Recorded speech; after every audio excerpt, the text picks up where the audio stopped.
Hello friends, welcome to lecture number 13 of unit number 3, Cryptography and Public Key Infrastructure. Myself Nikul Jaiswal, lecturer in Computer Engineering, Sri KJ Polytechnic, Bharuch. So this lecture will be a last lecture in unit number 3. So let's have a quick recap of our previous lecture. So in the previous lecture we have discussed the public key infrastructure, how the public key infrastructure works, and we have seen the PKI steps. So in the public key infrastructure, if any two users want to communicate with each other, both the user need to obtain the digital certificate, and the digital certificate will be exchanged to provide the secure communication between that two users. So to participate in the public key infrastructure for the secure communication, all the user must need to generate the obtain the digital certificate, and by exchanging the digital certificate, they will uh, they will communicate uh, with each other securely. Now in today's lecture we will discuss the centralized and decentralized PKI structure, and after that we will see the PKI trust model. So let's start with our first topic, that is centralized and decentralized PKI structures. So whenever we generate the key pairs for the users, that key pairs can be generated in two ways. First is centralized ways, and second is decentralized ways. So in the centralized PKI infrastructure, all the key pair will be generated by the central system, and that key pair will be distributed to a particular users. So the method for generating the key pairs will be depending on the organization, how the organization want to generate the key pairs for the secure communications. So the key pairs used in a PK generally using centralized and decentralized methods. So the choice of approach typically depend on an organization security policy. So if any organization decide that we will have the central server for the key pair generation, and we will distribute the key pairs from the central server, then that organization will be using a centralized PK infrastructure. So that will be dependent on the organization, how the organization want to provide the security by using the PKI.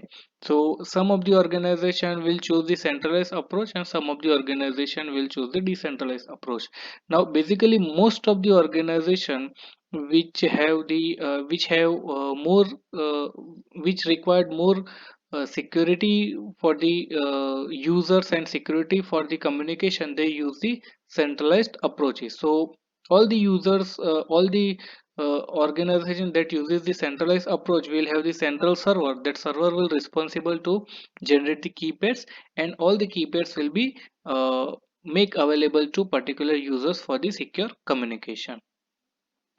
So keys that are generated by a central server and transmitted to host on an as needed basis are referred to centralized PKI infrastructure. So as we have discussed, in the centralized PKI infrastructure, all the keys will be generated by the central server, and the central server will distribute the keys to the particular users as needed. Keys that are generated and stored on local computer system for use by those system are said to conform to the decentralized approach. So in the decentralized approach, all the system will generate its own key pair, and that key pair will be exchanged for the secure communication. Now in decentralized environment, it is still possible for the keys to be generated by a local system, and the public key then provided to a central server. So in the decentralized approach also, the key distribution of the public key can be done by the centralized manner. In this situation, what the systems will do, all the systems will generate their own key pair, and the public key will be provided to the centralized server. And when any user want to communicate with the another user, so that another user's public key will be accessed by the centralized server. So centralized environment can be possible in the decentralized environment also.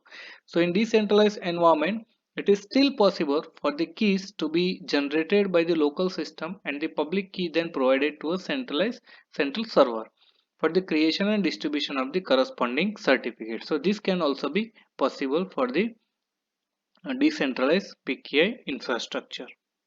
So this is the example of the centralized PKI infrastructure. So in this centralized PK infrastructure, there will be a certificate authority, and the certificate authority will itself generate the key. So you can see here the certificate authority will generate the key pairs, and the certificate will be issued to a particular users, and that user will use the key pairs which has been provided by the centralized server. So in all the organization, in the major of the organization that uses the very secure communication, they will have the centralized PK infrastructure. So in that organization there will be a central server, and that server will be responsible for the uh, distribution of the key pairs and the certificate. So the major advantage of the centralized PK infrastructure is whenever any employee of the organization left the organization, and if the organization want to get the access of the uh, secure communication that has been done by that employee, then that information can be available in the centralized PK infrastructure. That's why major of the organization uses the centralized PK infrastructure.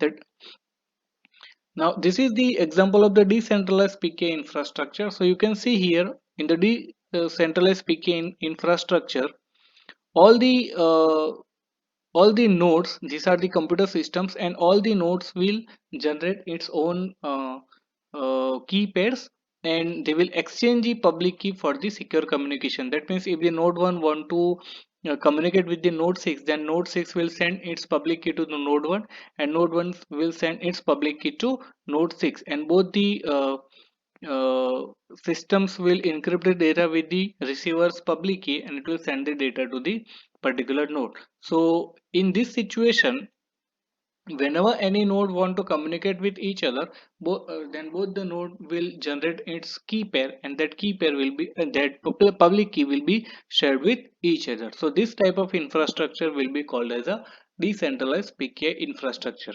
So whenever we communicate in the internet, so we surf any website, or we communicate with any DNS server, or we communicate with any web server, then that communication will be form of decentralized PKI infrastructure. So whenever we visit any uh, website, then the web server will send is we will take the public key of that web server, and we will share our public key to that web server, and the secure communication will be take place. That type of situation will be called as a decentralized PKI infrastructure. Now let's move to the next topic, that is PK trust model. So in the previous lecture we have seen that whenever the certificate is issued, that certificate will be exchanged for the secure communication. So if two users want to communicate with each other, then user 1 and user 2 will take the digital certificate from the certificate authority. So if user 1 if the certificate authority for the both the users are the same, then both the users can trust each other. Now, if both the user certificate authority are different, then that certificate authority must trust to each other. Then and then that user can trust each other. So, whenever we provide the communication in PKI infrastructure, in that the building of trust is very important, and that trust will be built by the trust models. So a trust model is a collection of rules that inform the application on how to decide the authenticity of the digital certificate. So there can be a number of certificate authorities, and we need to develop the trust between the certificate authority also to provide the secure communication.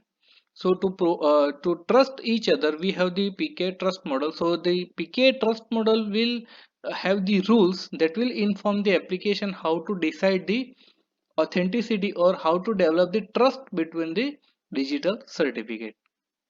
So there are mainly three types of trust models. So first is hierarchical trust model, second is bridge trust model, and third is hybrid trust model. So hybrid trust model will be the combination of the hierarchical trust model and bridge trust model. So this is the example of the hierarchical trust model. So in this example, you can see here. So this is our end entity. That means our computer. It can be our computer machine, and this is our end entity. and this end entity will identify the digital certificate from this certificate of authority. So these are all the certificate authorities. Clear? So there will be a root CA that will assign the certificate to intermediate CS. So root CA will assign the certificate to intermediate CA and this intermediate CA. So both this intermediate CA will be in trust. So they can communicate with each other securely, because the certificate that has been issued to this certificate authority and this certificate authority is same. So these two entities can communicate with each other securely. So the both the intermediate CA are in trust. Now see this example. So this is the leaf CA and this is the leaf CA. Now this leaf certificate authority will take the certificate from this intermediate CA, and this leaf CA um, will take the digital certificate, and the digital certificate will be issued by the disk intermediate CA. So both the leaf certificate authority can communicate with each other securely, and both leaf CAs are trusting each other, because the certificate that has been issued by this leaf CAs is from the same certificate authority. Clear? Now if this end entity want to communicate with this end entity, then we need to develop the trust between these end entities. Clear? Now the certificate that has been issued to this end entity is from this certificate authority, and the certificate that has been issued to this end entity is different certificate authority. So we need to build the trust between this leaf CA. So this can be done by the hierarchical trust model. So you can see here the leaf CA uh, certificate authority for this leaf CA is this intermediate CA, and the certificate authority for this intermediate CA is root CA, and root CA is also assigning the certificate to this intermediate CA, and this intermediate CA assign the certificate to this leaf CA, and this leaf CA will finally assign the certificate to this end entity. So trust will be developed by the hierarchical trust model. That means end entity will trust the leaf CA, this leaf CA trust the intermediate CA, and this intermediate trust the root CA. Here end entity trust to this leaf CA, and this leaf CA trust to this intermediate CA, and this intermediate trust this intermediate CA trust to this root CA. So this is how the trust between these two entities will be developed, and now these two entities will communicate with each other securely, because these two entities are trusting each other through the hierarchical trust model. So this is how the hierarchical trust model will work. Now next is the bridge trust model. So in this trust model, you can see here we have two root CAs. So these are the two main certificate authorities. So this will be also called as a cross certification. So this is the leaf CA. So to certificate to the end entity will be given by this leaf certificate authority, and entity certificate to this entity will be given by this leaf certificate authority. And we have two root CAs, and the two root CAs will exchange the digital certificate, and they will develop the trust with each other. Now after developing the trust between two root CAs, these two entities can communicate with each other, because they have built the trust by using the cross certification of the root CA. So this is how the bridge trust model will work. Now the last is the hybrid trust model. So this will be the combination of the bridge trust model and hierarchical trust model. So you can see here this root CA is assigning the certificate to this leaf CS, and this root CA is assigning the certificate to this leaf CS. Now here the end entities. So this leaf certificate authority will assign the certificate to this end entity, and this certificate authority will assign the certificate to this end entity. And here you can see leaf certificate authority will assign the certificate to this end entity. Now this leaf CA and this leaf CA are building the trust via cross certification. So they will exchange the certificates, and they will assign the they will develop the cross certification, and they will develop the trust between these two LibCA. So how the trust will be built by these two end entities? So this end entity will trust this certificate authority. This certificate authority will trust to root certificate authority. Now root certificate authority will also assign the certificate to this LibCA. That means LibCA, this LibCA is also uh, trust the root CA.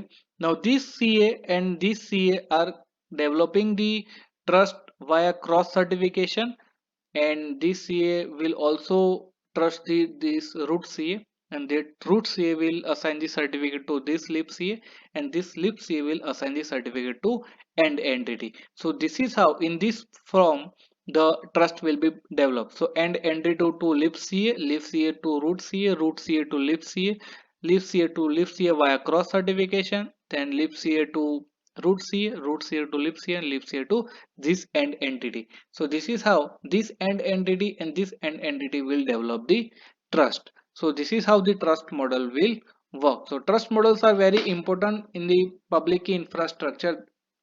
It will help the two different users to trust to develop the trust between them and communicate securely via public key infrastructure. So this was all about the centralized and decentralized PKI model and trust models. I hope you did understand all the topics that has been discussed in this video lecture. Thank you so much.